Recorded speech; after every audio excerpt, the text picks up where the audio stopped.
Saviez-vous qu'un fraisier est l'un des gâteaux les plus faciles à réaliser? N'importe qui pourra y arriver avec cette recette. Elle est délicieuse, légère, simple et parfaite pour toutes vos occasions. C'est parti! Alors c'est vraiment facile, on va y aller étape par étape. On va commencer par beurrer le moule de notre génoise. Donc le mien fait 22 cm de diamètre. J'y mets également de la farine et je retire bien l'excédent. Ensuite, on va faire notre génoise. Donc on va casser 4 œufs. On y ajoute 120 g de sucre, vous pouvez en mettre plus ou moins selon vos préférences. Ensuite, on va bien mélanger pendant une dizaine de minutes pour bien blanchir le mélange. Je le fais au robot, mais vous pouvez le faire au fouet électrique ou bien au fouet manuel. Alors j'ai mélangé pendant une dizaine de minutes jusqu'à ce que le mélange blanchisse, devienne mousseux et triple de volume. Ensuite, on va incorporer notre farine ainsi que notre maïzena petit à petit en mélangeant bien entre chaque ajout. Au total, on met 100 g de farine ainsi que 30 g de maïzena. Donc en 2-3 ajouts, c'est parfait. On mélange délicatement en soulevant la préparation à l'aide d'une maryse pour garder la texture. Aussi simple que bonjour, notre génoise est déjà prête. On va pouvoir la verser dans le moule qu'on a fariné et tamisé. Donc je vous le rappelle, 21 cm de diamètre. On va déjà pouvoir enfourner dans le four préchauffé à 180 degrés pendant 25 minutes à chaleur tournante. En attendant, on va préparer un délicieux sirop à la vanille pour imbiber la génoise. Alors 100 ml d'eau, 60 g de sucre ainsi que de l'extrait de vanille. Si vous avez une gousse de vanille, c'est encore mieux. On remue, puis on va porter à ébullition sur feu moyen. Donc une fois que ça bout, on va retirer du feu et on réserve de côté. Même chose pour la génoise, une fois cuite, on va la laisser complètement refroidir. Pour vérifier la cuisson de votre génoise, vous allez pouvoir y planter un couteau et il devra en ressortir bien sec. Notre fraisier aujourd'hui sera réalisé avec une délicieuse crème diplomate. Donc pour ceci, on va réhydrater 10 g de gélatine dans de l'eau froide pendant une dizaine de minutes. Dans une casserole sur feu moyen, on met 350 ml de lait entier avec de l'extrait de vanille ou bien une gousse de vanille de préférence. Dans un autre bol, on va mélanger 3 jaunes d'œufs ainsi que 75 g de sucre, toujours à doser selon vos préférences. On fouette pour légèrement blanchir le mélange. Une fois que c'est fait, on ajoute 30 g de maïzena. On mélange encore une fois jusqu'à obtenir un mélange bien homogène comme celui-ci. Une fois que le lait bout et qu'il commence à remonter comme ceci, on va le retirer du feu. On va l'ajouter à notre mélange d'œufs, sucre et maïzena. Donc de préférence, on l'ajoute petit à petit en mélangeant bien entre chaque ajout. Pour ma part, j'ai oublié. Une fois que le mélange est bien homogène, on reverse le tout dans la casserole. Puis sur feu doux, on ne va pas du tout cesser de remuer jusqu'à ce que le mélange épaississe bien. Une fois qu'on a obtenu un mélange bien lourd, bien onctueux, on va pouvoir retirer la casserole du feu. Hors du feu, on va ajouter nos feuilles de gélatine bien réhydratées et essorées. On ajoute également 15 g de beurre. Le beurre doit être froid. On va bien mélanger jusqu'à obtenir une crème bien homogène. Si vous avez besoin de revoir certains ingrédients, tous les détails sont en description. Donc ceci, c'est la première partie de notre crème diplomate qui est une crème pâtissière. On la filme au contact, puis on la réserve au réfrigérateur pour 20 minutes. Une fois notre génoise totalement refroidie, on va la couper en deux. Donc on essaye vraiment de couper au milieu. Comme la génoise, le cercle à pâtisserie où je vais monter mon fraisier fera 22 cm de diamètre. Étant donné qu'on aura besoin d'environ 2 cm d'espace pour les fraises et la crème sur les bords, on va retirer l'excédent. Donc je me munis d'une assiette, puis je vais couper autour de mes 2 disques de génoise.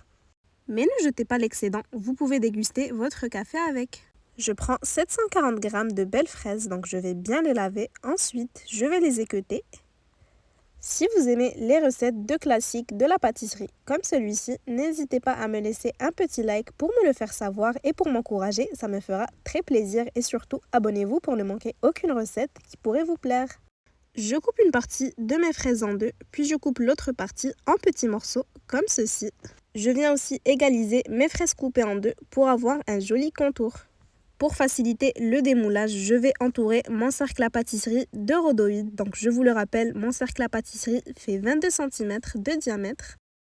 Je commence à mettre mes fraises coupées en deux tout autour. Après 20 minutes, quand notre crème pâtissière a bien pris au réfrigérateur, on va venir la détendre. Donc on va bien la fouetter jusqu'à ce qu'elle retrouve sa souplesse. Pour la deuxième partie de notre crème diplomate, on va faire une crème fouettée. Donc on saisit 400 ml de crème liquide. Pour bien faire monter la crème, on s'assure qu'elle soit bien froide, puis on met notre bol ainsi que nos fouets 10 minutes au congélateur avant de les utiliser. Et voilà, on obtient une crème fouettée bien ferme.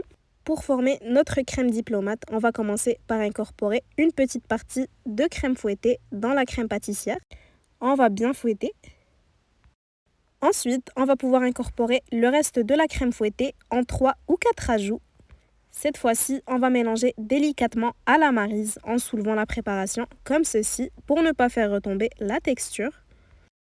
Donc les ingrédients ici conviennent à environ 8 personnes. N'hésitez pas à multiplier ou bien à diviser les quantités selon vos besoins. Une fois que toute la crème fouettée est bien incorporée, on obtient notre délicieuse crème diplomate. On va la réserver dans une poche à douille pour la suite.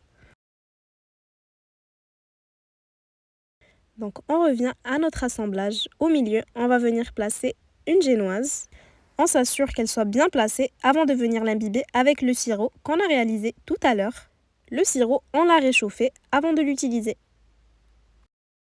Ensuite, on vient pocher notre crème diplomate. Donc on en met surtout entre les espaces des fraises.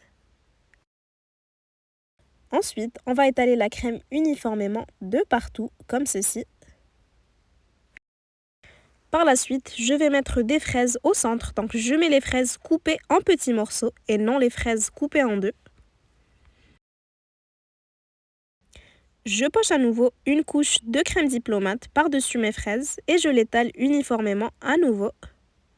J'ajoute mon second disque de génoise, puis encore une fois, je l'imbibe avec le sirop à la vanille bien chaud. Je remets ensuite une généreuse couche de crème diplomate. On va bien l'étaler uniformément. Donc je viens bien lisser la surface ainsi que les bords pour avoir le plus beau rendu possible. Après cette étape, on va réserver le fraisier 6 heures minimum au réfrigérateur avant de pouvoir le décorer. En guise de nappage, je me munis de 320 g de confiture de fraises que je vais réchauffer à la casserole ou bien au micro-ondes. On va la passer au tamis pour avoir un mélange bien lisse.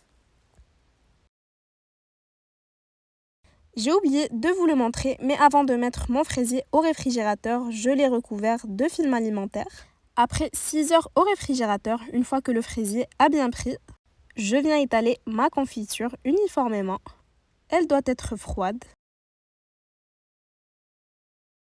Alors n'hésitez pas à mettre un peu plus de confiture car j'ai réalisé par la suite que visuellement il aurait été mieux d'en mettre un tout petit peu plus. Après avoir mis la confiture, on réserve 1 heure à 1 heure et demie au réfrigérateur avant de décorer avec des fraises sur le dessus.